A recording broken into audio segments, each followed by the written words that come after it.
সদ্য প্রকাশিত ৪৫তম বিসিএস পরীক্ষার চূড়ান্ত সুপারিশে পুলিশ ক্যাডারে সুপারিশপ্রাপ্ত হয়েছেন ২০২৪ সালের জুলাই আন্দোলনে ঢাকা বিশ্ববিদ্যালয় শিক্ষার্থীদের উপর হামলাকারী নিষিদ্ধ সংগঠন ছাত্রলীগের নেতা নাম রইসুল ইসলাম। তিনি বিশ্ববিদ্যালয়ের মাস্টার দা সূর্য সেন হল শাখা ছাত্রলীগের সহসভাপতির দায়িত্বে ছিলেন।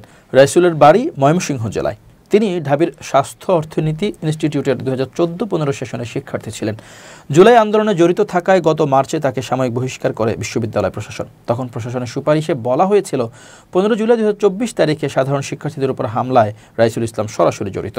এদিকে বিসিএসের চূড়ান্ত সুপারিশে পুলিশ ক্যাডারে সুপারিশপ্রাপ্ত হওয়ার খবরে ক্ষোভ প্রকাশ করেছেন শিক্ষার্থী থেকে শুরু করে বিশ্ববিদ্যালয়ের ছাত্রনেতারা।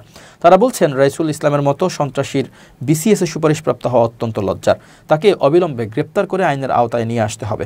পাশাপাশি তার মতো সন্ত্রাসীর বিসিএস পুলিশ ক্যাডারে সুপারিশপ্রাপ্ত হওয়ার জন্য সরকারি কর্মকমিশন সহ যারা এই সুপারিশ প্রক্রিয়ায় জড়িত ছিলেন তাদের জবাবদিহির আওতায় আনতে বিভাগীয় তদন্ত কমিটি গঠন করতে হবে। বিশ্ববিদ্যালয় সূত্রে জানা গেছে, জুলাই আন্দোলন চলাকালে ১৫ তারিখে ক্যাম্পাসে কোটা সংস্কারের দাবিতে আন্দোলনরত শিক্ষার্থীদের উপর হামলা করেন ছাত্রলীগের নেতাকর্মীরা। এই হামলায় প্রায় ৩০০ জন শিক্ষার্থী আহত হন। এরপর গণমাধ্যমের ভিডিও ফুটেজ দেখা যায় রইসুল সাধারণ শিক্ষার্থীদের উপর সরাসরি হামলা করছেন। পরদিন ১৬ জুলাই বিভিন্ন গণমাধ্যমেও হামলা করার ছবি প্রকাশিত হয়।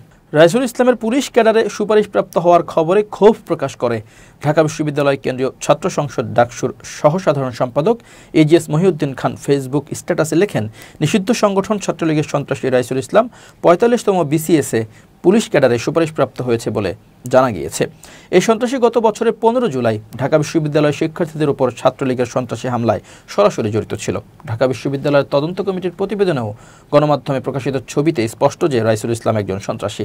তার মতো সন্ত্রাসীর ৪৫তম বিসিএসে সুপারিশপ্রাপ্ত হওয়া অত্যন্ত লজ্জার।